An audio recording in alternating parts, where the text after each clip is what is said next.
The office clock ticked loudly in the silence of 10 at night. Liam, a dedicated single father and executive assistant, was frantically editing a dating profile for his boss, Sarah. She had rejected every wealthy suitor he found. Suddenly, Sarah tossed the tablet onto the mahogany desk with a loud clatter. She stepped around the desk, closing the distance until she was inches away from him. The scent of her expensive perfume filled his senses. She looked deep into his eyes and dropped a bomb. Liam, forget for a moment that I am your boss. If you saw this profile online, would you swipe right on me? Liam froze. To say yes was harassment. To say no was an insult. He was trapped in a nightmare. Before we continue, let us know where you are watching from in the world in the comments. We love seeing how far our stories travel, and if this story touches your heart, do not forget to like, share, and subscribe. 2 hours before the tension reached its breaking point, the atmosphere in the executive office was quiet, save for the soft clicking of Liam's keyboard. The city lights of New York twinkled outside the floor-to-ceiling windows, casting long shadows across the room. Sarah, the formidable CEO of a global marketing firm, was pacing back and forth in her high heels. She looked exhausted. Her mother had been nagging her for months about settling down, claiming that a woman of her age needed a husband, not just a career. To get her mother off her back, Sarah had finally agreed to set up a profile on an exclusive dating app for the elite. But she had delegated the task to the only person she trusted, Liam. Are you done yet? Sarah sighed, leaning against the edge of her desk. Just write something generic. CEO, ambitious, likes fine dining. That should be enough to attract some boring banker. Liam shook his head, his eyes focused on the screen. No, Sarah. That attracts sharks. We want to attract a human being. Listen to this draft. He cleared his throat and began to read aloud what he had written in the About Me section. Successful but grounded. I drink my coffee black, not because I am tough, but because sugar gives me a headache. I pretend to hate weekends, but secretly, I love them because I can wear sweatpants. I hate the sound of rain against the window because it makes me feel lonely. And the only time I truly laugh out loud is when I am watching vintage cartoons from the 80s. The room fell silent. Sarah stopped pacing. She turned slowly to face him, her expression shifting from annoyance to genuine shock. Her mouth opened slightly, but no words came out at first. How? Sarah stammered, her voice soft. How did you know about the cartoons? And the rain? I have never told anyone that, not even my mother. Liam stopped typing. He took off his reading glasses and looked up at her with a gentle, shy smile. I have been your assistant for 3 years, Sarah, Liam said quietly. I notice things. He stood up and walked over to the coffee machine to pour her a fresh cup. I notice that whenever it rains, you put on your noise-canceling headphones and turn the music up high. I notice that on Tuesday mornings, after a long weekend, you seem happier. And I once saw a Tom and Jerry clip paused on your tablet. And I know you hate sweetness in your coffee because you grimace every time the barista accidentally adds a pump of vanilla. He handed her the steaming mug. Black. No sugar. I wrote those things, Liam continued, his voice lowering to a warm, sincere tone. Because whoever dates you needs to know the real Sarah. They need to know the woman who is vulnerable and funny, not just the woman who signs paychecks. You deserve someone who sees the details. Sarah took the cup, her fingers brushing against his for a fleeting second. A shiver went through her. She looked at this man, her assistant, wearing a sweater that had seen better days, a single father who worked overtime without complaint. And she felt a sudden, terrifying thud in her chest. He knew her better than men she had dated for years. He saw her. You make me sound lovable, Sarah whispered, looking down into her coffee to hide the blush rising on her cheeks. You are lovable, Sarah, Liam replied simply, before quickly turning back to his computer to hide his own embarrassment. Now, let us look at these potential matches. Liam took a deep breath, adjusting his glasses as he prepared to present the candidates he had spent the last 3 hours curating. He felt a heavy knot in his stomach. Every swipe of his finger felt like he was pushing the woman he secretly loved further away from him. But he told himself this was for the best. He was just an assistant living in a cramped apartment in Queens. She was a queen who deserved a king. "Okay," Liam said, forcing a bright, professional smile that did not reach his eyes. "I have filtered through hundreds of profiles. I removed the ones who just wanted your money and the ones who looked like they still live in their mother's basement. We are left with the top 3. These men are the elite." He turned the tablet toward her. The screen illuminated the dim office. "First, we have Arthur," Liam announced, pointing to a man in a bespoke tuxedo standing on the deck of a yacht. "He is an investment banker on Wall Street. He manages billions. He loves sailing, collecting vintage wines, and he just closed a deal that made the front page of the Financial Times. He is powerful, stable, and he understands your world." Sarah leaned in, squinting at the handsome stranger. Her expression soured almost immediately. "Arthur?" she scoffed, leaning back in her leather chair. "I sat next to him at a charity gala last winter. He spent 45 minutes talking about the horsepower of his boat and 0 minutes asking me a single question. He does not want a wife, Liam. He wants a trophy to put on a shelf next to his sailing trophies. He is arrogant and suffocating. Next!" Liam swallowed hard. "Right. Too arrogant. Got it." He swiped left. "Okay, how about Julian?" Liam asked, trying to sound more enthusiastic. "He is a former runway model turned architect. Look at that jawline. He is objectively beautiful. He loves art, and he has a penthouse in Soho. You love art. You could go to gallery openings together." Sarah let out a sharp, cynical laugh that echoed in the quiet room. "Julian has skin that is shinier than mine," she retorted, crossing her arms over her chest. "I bet he spends more time in the bathroom than I do. If I married him, I would have to fight for space in front of the mirror every morning.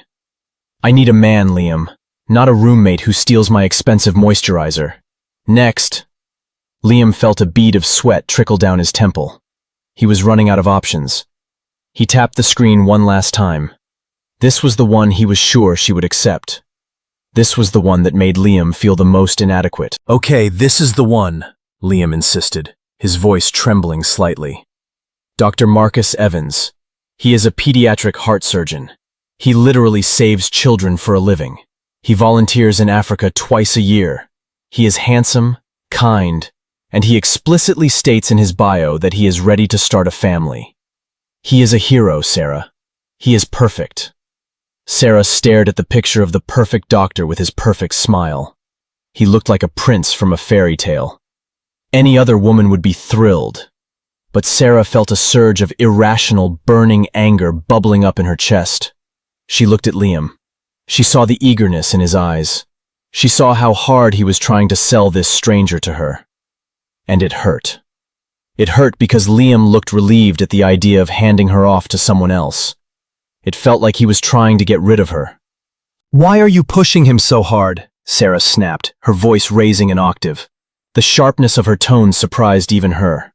Liam blinked, confused by her sudden aggression. I just think he is a good match. He is on your level, Sarah." "On my level?" Sarah stood up, her chair scraping loudly against the floor. She walked to the window, staring out at the rain-slicked city streets, her back to him. "Is that what you think this is about? Tax brackets? Social standing?" "It matters," Liam said softly, looking down at his own frayed cuffs. He thought about the leaky faucet at home he could not afford to fix. He thought about his daughter wearing hand-me-down clothes. You need someone who understands the pressure of your life. Someone who can buy you diamonds without blinking. Someone who fits in at those fancy dinners where they serve caviar. You deserve the best. So you are deciding what is best for me based on a resume? Sarah whipped around, her eyes blazing with frustration. You talk about me like I am a piece of expensive inventory you are trying to clear out of the warehouse. Get her a doctor. Get her a banker. Just get her out of here. Is that it? Are you tired of me, Liam? Do you want me to get married so I will stop bothering you with late-night work? No, Liam protested, standing up. That is not it at all. I would work for you forever. I just love you, he thought, the words dying in his throat. But I am the help. I am the guy who fetches coffee. I cannot give you the world you live in. Then stop acting like a matchmaker and start acting like my friend, Sarah yelled, throwing her hands up. I rejected them because they are all wrong. The banker is in love with money. The model is in love with himself. And the doctor? The doctor is perfect on paper, but he is cold. None of them know how I take my coffee. None of them know I hate the sound of rain. None of them are... She stopped herself. The silence stretched between them, thick and heavy with unspoken words. She breathed heavily, her chest heaving. She was angry at him for not seeing his own value, and angry at herself for not being brave enough to tell him. Liam stood there, looking defeated. He felt like he had failed her again. I am sorry, Sarah, Liam muttered, looking at the floor. I will keep looking. There must be someone out there who is worthy of you. Sarah looked at him, his messy hair, his kind eyes, the way his shoulders slumped in resignation. She could not take it anymore. The frustration boiled over into recklessness. She needed to shake him. She needed to break this professional wall he had built so carefully between them. She marched back to the desk, grabbed the tablet, and threw it down with a loud clatter. Oh my goodness, the tension in that room is... The sound of the tablet hitting the desk echoed like a gunshot in the silent office. Sarah did not sit back down. Instead, she walked around the heavy mahogany desk, her movements slow and predatory, like a panther circling its prey. Liam stood frozen near the window. The air in the room suddenly felt heavy, charged with an electricity that made the hair on the back of his neck stand up. He watched as Sarah approached him, step by deliberate step, until she was standing inside his personal space. He could smell her perfume, an intoxicating mix of jasmine and sandalwood that he had secretly admired for 3 years. Sarah looked up at him. Her eyes, usually sharp and commanding, were now swimming with a mixture of vulnerability and defiance. She was tired of the charade. She was tired of him trying to hand her off to strangers. She took a deep breath, locking her gaze with his. Liam, she said, her voice dropping to a whisper that was louder than a shout. Forget the tablet. Forget the doctor. Forget that I sign your paychecks. She took one more step closer. The distance between them was now less than 6 inches. Liam could feel the heat radiating from her. I have a question, Sarah continued, her tone serious. And I want the truth. No assistant speak, no polite lies, just the truth. Liam's heart hammered against his ribs like a trapped bird. What is it, Sarah? If you saw that profile, she gestured vaguely behind her toward the desk. If you saw me on that app, and you did not know I was your boss, would you swipe right? Would you choose me? The question hung in the air, suspended in the silence. Time seemed to slow down for Liam. His mind, usually so organized and efficient, suddenly spiraled into a chaotic panic. He realized instantly that this was not just a question. It was a trap. A dangerous, deadly trap. His brain began to run simulations of the future at lightning speed, analyzing every possible outcome like a grandmaster playing chess. Scenario 1. He says yes. If I say yes, Liam thought, panic rising in his throat, what happens? He imagined the look on her face. Would she be disgusted? She was a billionaire CEO. He was an assistant who lived in a walk-up apartment in Queens. If he admitted he was attracted to her, it could be seen as unprofessional. It could be seen as harassment. She might think he was just another gold digger, like the men she despised. She might fire him on the spot for crossing the line. He would lose his job. He would lose the ability to pay for Daisy's school. He would lose the medical insurance that kept his daughter safe. I cannot say yes, he decided internally. It is too risky. It destroys the professional boundary we need to survive. Scenario 2. He says no. But if I say no, Liam's mind raced, what happens then? He looked at Sarah's face. Beneath the tough exterior, he saw the insecurity. She had just been rejected by the idea of dating. She felt unlovable. If he said no, if he told her that even he, Her lowly assistant would not choose her. It would crush her. It would confirm her deepest fear, that she was undesirable. It would be an insult to her womanhood. She would be humiliated. And a humiliated boss is a dangerous boss. She might not fire him, but the warmth would vanish. She would put the walls back up, higher and thicker than before. He would lose her trust. He would lose the friendship that meant everything to him. Liam felt a bead of cold sweat slide down his back. He was standing on a razor's edge. Say yes, and he is a creep. Say no, and he is a jerk. He swallowed hard, his throat dry. He tried to deflect. Sarah, Liam stammered, his voice tight. I do not think that is a fair question. You are my employer. I have immense respect for you. Do not give me that corporate garbage, Sarah interrupted, her voice sharp. She saw him retreating, hiding behind his title, and it made her furious. She reached out and grabbed the lapels of his cheap suit jacket, pulling him slightly toward her. I am not asking my employee, Sarah said, her eyes searching his. I am asking a man. I am asking you. Look at me, Liam. Am I not enough? Am I too old? Am I too difficult? Is that why you are so desperate to ship me off to a doctor? No! Liam exclaimed, the pain in her voice cutting him deep. It is not that. You are incredible. Then answer the question, Sarah demanded. Tears began to well up in her eyes, threatening to spill over. Stop handling me like a crisis, Liam. For once in your life, take a risk. Yes or no? The room was suffocating. The rain lashed against the window pane outside, matching the turmoil inside Liam's chest. He looked at her trembling lips. He looked at the woman he had loved in silence for 1,000 days. He knew he could not lie to her anymore. But the truth was too dangerous to speak. He took a shaky breath. He had to make a choice. He had to jump off the cliff and hope there was water below. He gently reached up and removed his glasses, folding them slowly and placing them in his pocket. He wanted no barriers between them. He wanted her to see his eyes, to see the sincerity burning there. You want the truth? Liam whispered, his voice rough with emotion. I order you to give me the truth, Sarah whispered back, a single tear escaping and rolling down her cheek. Liam clenched his hands into fists at his sides. He knew this answer could cost him everything. But he also knew that playing it safe had gotten them nowhere. Liam stood his ground. The silence in the room was deafening. He saw the desperation in Sarah's eyes, but he knew he couldn't lie.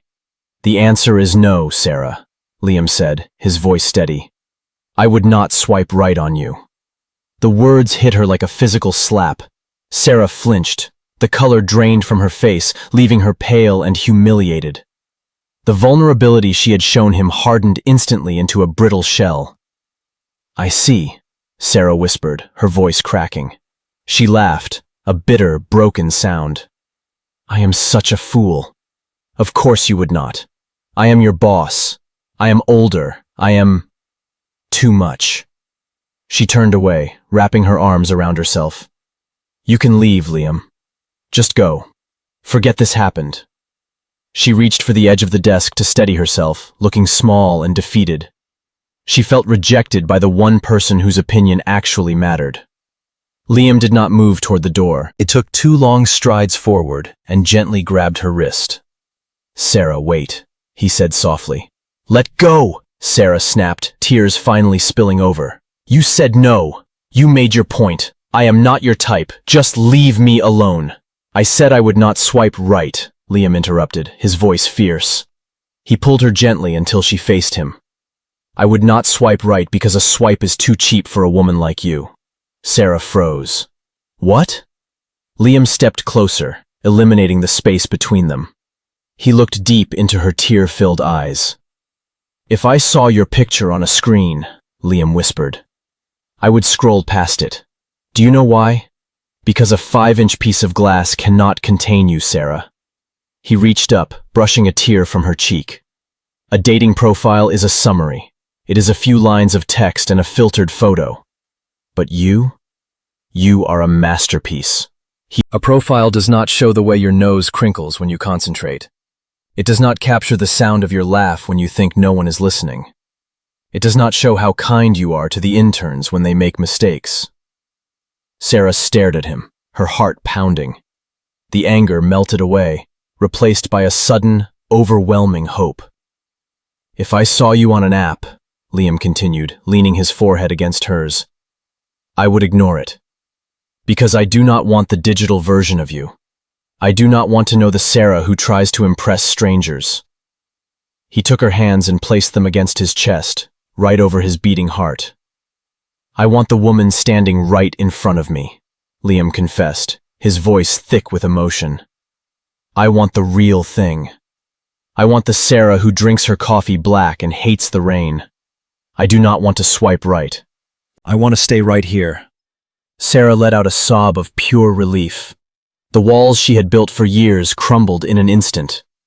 She looked at this humble, kind man who saw her when the rest of the world only saw a CEO. You mean that? She whispered. I have meant it for 3 years, Liam replied. Sarah threw her arms around his neck, burying her face in his shoulder. Liam held her tight, lifting her slightly off the ground. For the first time, she didn't feel like a boss. She felt like she had finally come home. 1 month later, the gloomy rain that had once lashed against the office windows was nothing but a distant memory. The sun was shining brightly over Central Park, bathing the city in a warm, golden glow. Liam stood by the iron gates of the elementary school, clutching a small pink backpack. He was no longer wearing the frayed, cheap suit that made him feel self-conscious.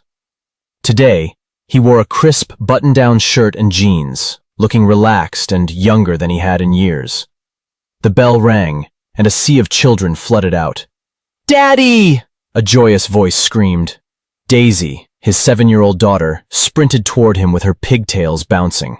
Liam scooped her up into a bear hug, spinning her around until she giggled uncontrollably.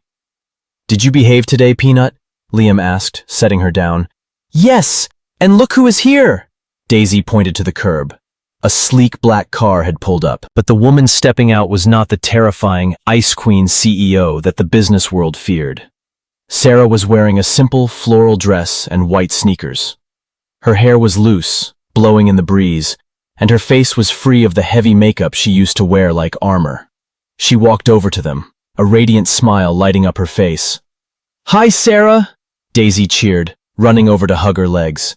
Sarah laughed, the real, loud laugh that she used to hide, and bent down to hug the little girl back.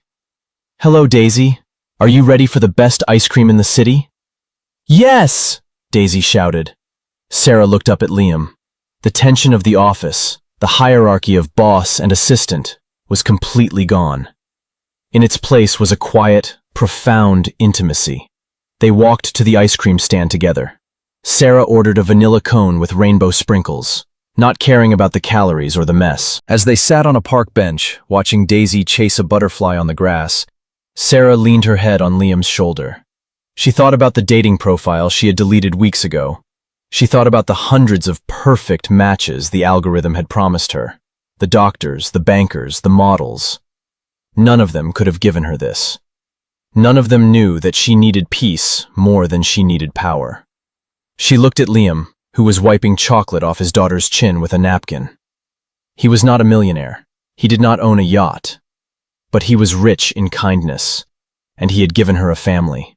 "You were right," Sarah whispered, slipping her hand into his. "About what?" Liam asked, squeezing her fingers. "The best things in life are not found on a screen," she smiled, closing her eyes contentedly. "They are found right in front of you." Liam kissed the top of her head. The assistant had found his queen, and the queen had finally found her home. Smooth. That was officially the smoothest answer in history. Liam literally turned a dangerous trap into the most romantic confession I have ever heard. Note to self: if a guy tells me he wants the real me instead of my profile picture, I am marrying him instantly. Who else swooned at that line? Let me know in the comments. If this story warmed your heart, please hit that like button and subscribe for more love stories. See you next time.